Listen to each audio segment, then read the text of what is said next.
It is I, John O'Regan, the uncommon voice for the common man, where I have emerged from my bunker, hopefully, safely, to find out that the United States of America has launched 59 cruise missiles on a air base in Syria that was responsible for the gassing and killing of all kinds of civilian Syrian people, including children and women and babies.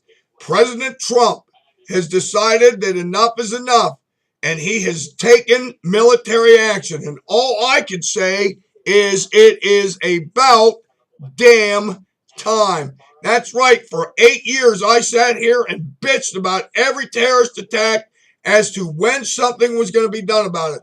Now, the interesting thing here, of course, is this is civilians in Syria instead of Americans or Europeans.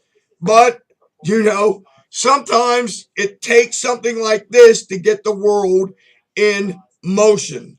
And that is exactly what this is. Something happened with Trump when he saw the images of children and women and babies being killed by sarin gas used by the brutal dictator Bashir Assad in Syria.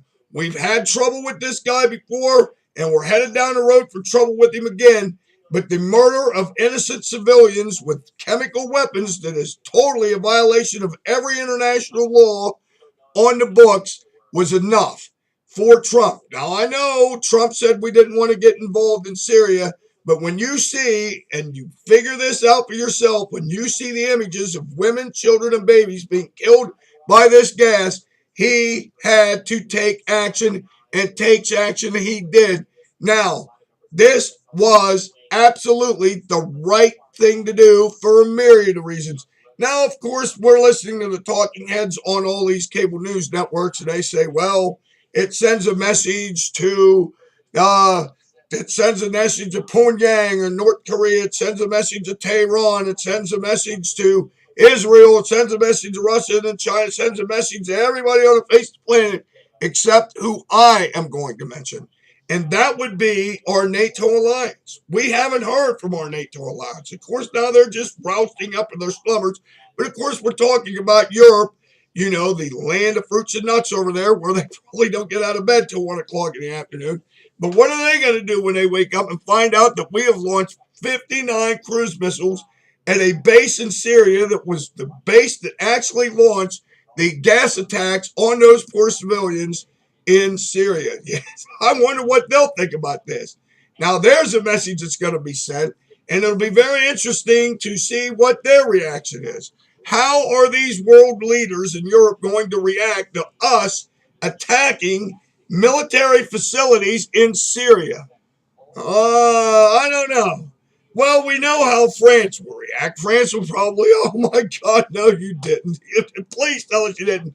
The British might side with us. Sometimes they do that.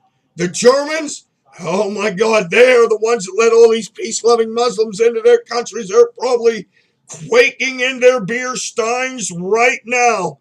As for Belgium, well, as long as they weren't transvestite Muslims, I'm sure they probably wouldn't have a problem with it. But we just don't know. We don't know how they're going to react to it.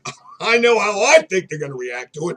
But how they ought to react to it is to realize that once again, the United States of America is a force for good, and that they ought to jump on the bandwagon right now and provide a united front against Assad and his terrorist regime. And who gives a damn what the Russians think?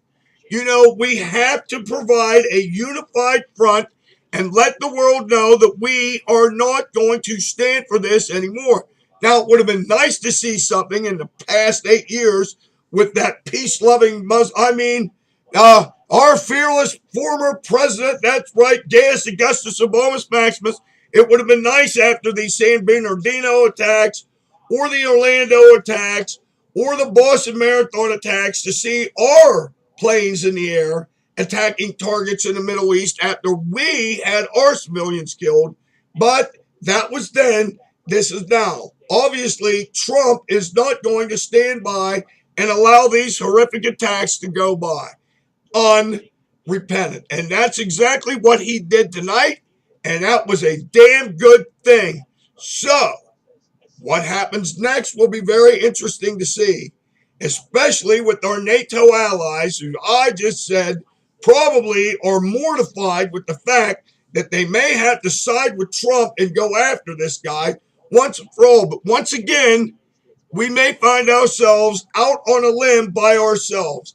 But that's okay, because the Navy was the ones that launched these cruise missiles. And as the Navy said in their ad campaign, and it applies to the Navy and it applies to this country in general, we are the United States of America, and we are indeed a global force for good. Until next time, this is your favorite conservative, Ronald Reagan, saying this to you now. When we lead in the world is a safer place. You can bank on it. Until next time, I say this now. When news like this breaks out, I break in. Over and